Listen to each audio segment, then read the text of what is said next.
Well, I've been getting a lot of comments, questions about how and why did I move to Mexico?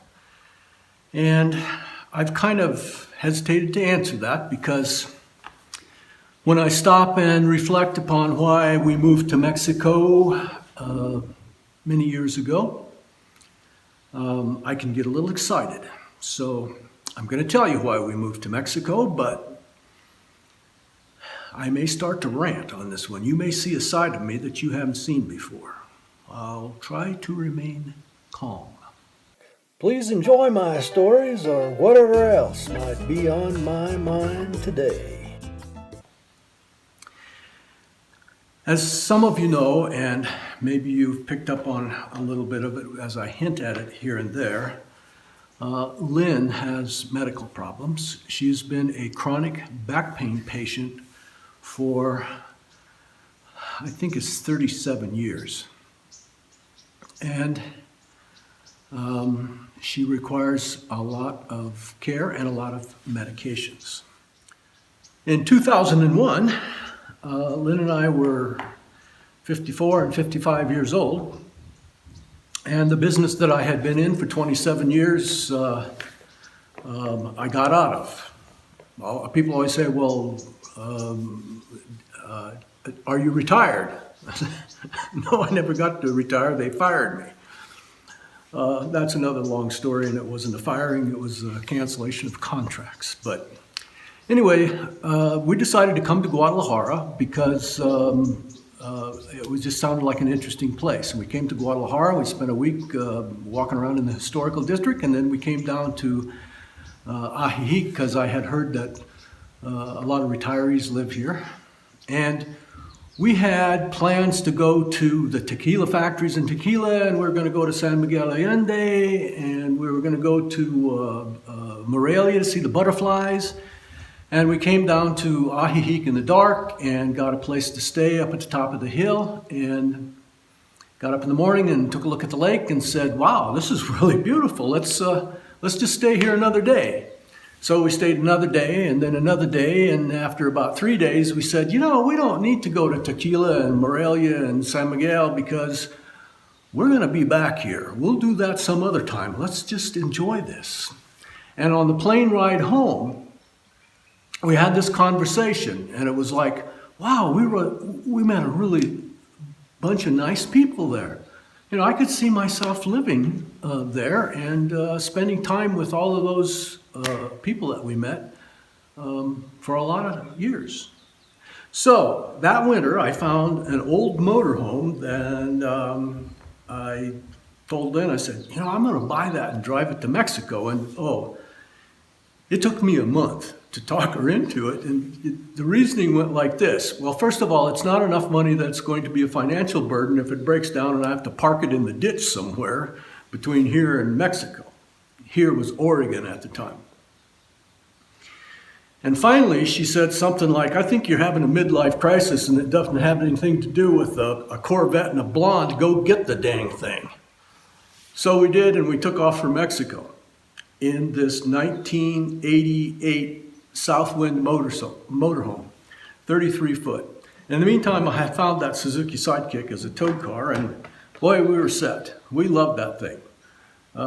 We took about 3 months to get to Mexico, and then we stayed here because we're on a tourist visa for 6 months. And that seemed like a really good plan to live in the States. In the meantime, we had put our house on the market, the house that we were living in Portland. Although we owned some other rental properties and houses that if we wanted to move a tenant out, we still had a place to live there if that became the choice. But it looked really like a great plan to live in the motorhome for 6 months in the States in the summertime and then come to Mexico in the wintertime and rent a place. So we did that for 3 years. We would come down in the motorhome and put it in storage and rent a place. And with regard to Lynn's medical problems, there were some complications.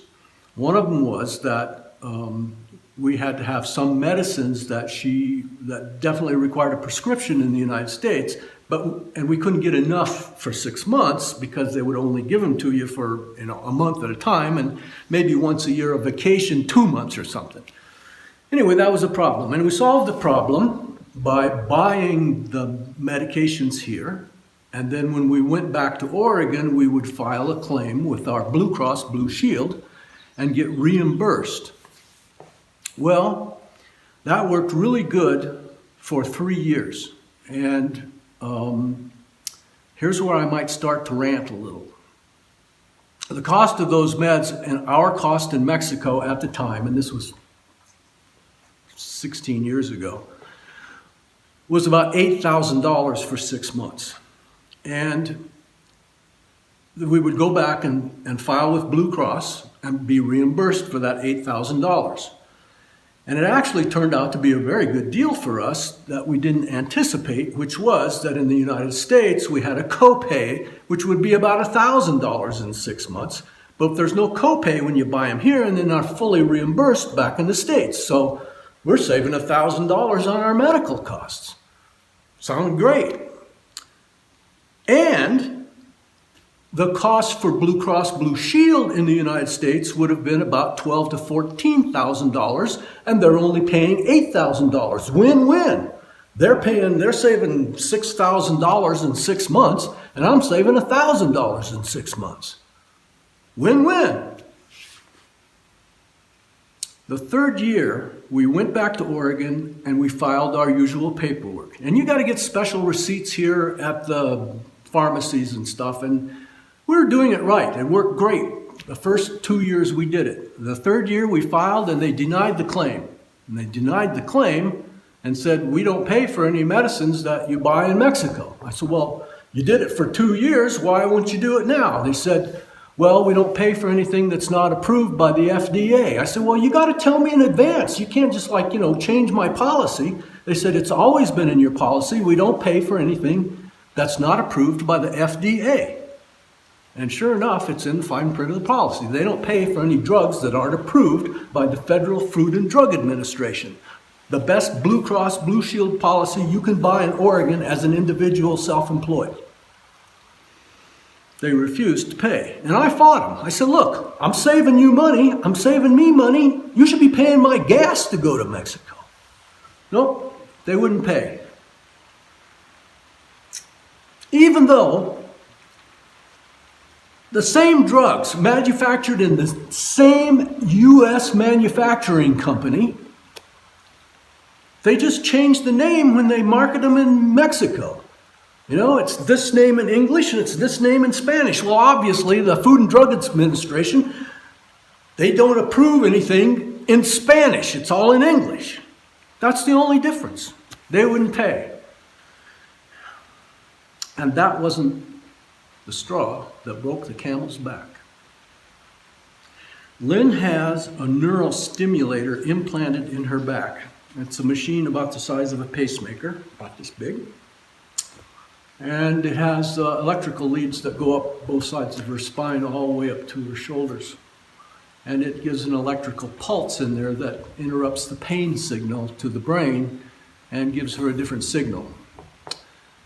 It's called a neural stimulator. The battery, it's an internal battery and it has to be recharged with an external thing. The batteries are good for 7 or 8 years. So it came to pass that we needed to have the batteries changed out here in Mexico or go to the States. And we weren't old enough for Medicare yet at that time. Still had Blue Cross Blue Shield. So we found a doctor, a neurosurgeon.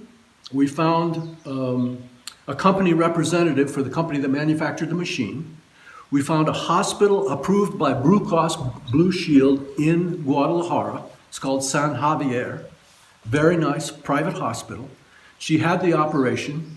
In the United States, those operations are somewhere in the neighborhood of $40,000. The operation here was about $6,000. Blue Cross Blue Shield agreed in advance to pay, approved the hospital, approved the doctor, pre-approved in writing. They didn't pay.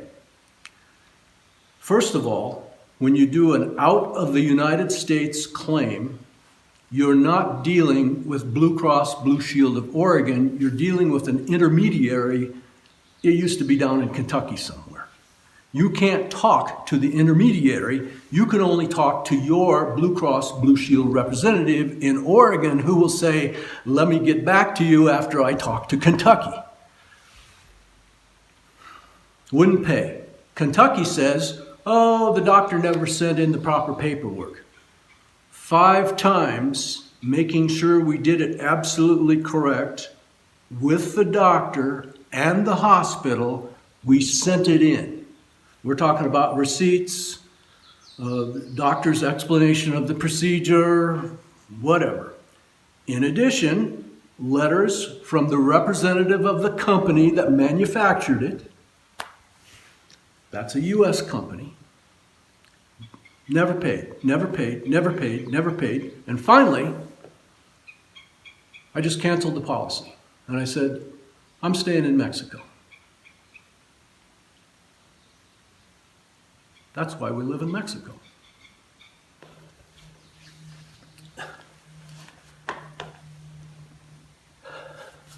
Well, I took a break. Went and had a couple of deep breaths. You know, that incident with our insurance not paying and it costing us thousands of dollars, that was definitely a moment in our decision to make Mexico our home. But I want to say something else about that. You know, we all have chapters in our lives, like, you know, high school to college, and then college, which was wonderful, out into the real world.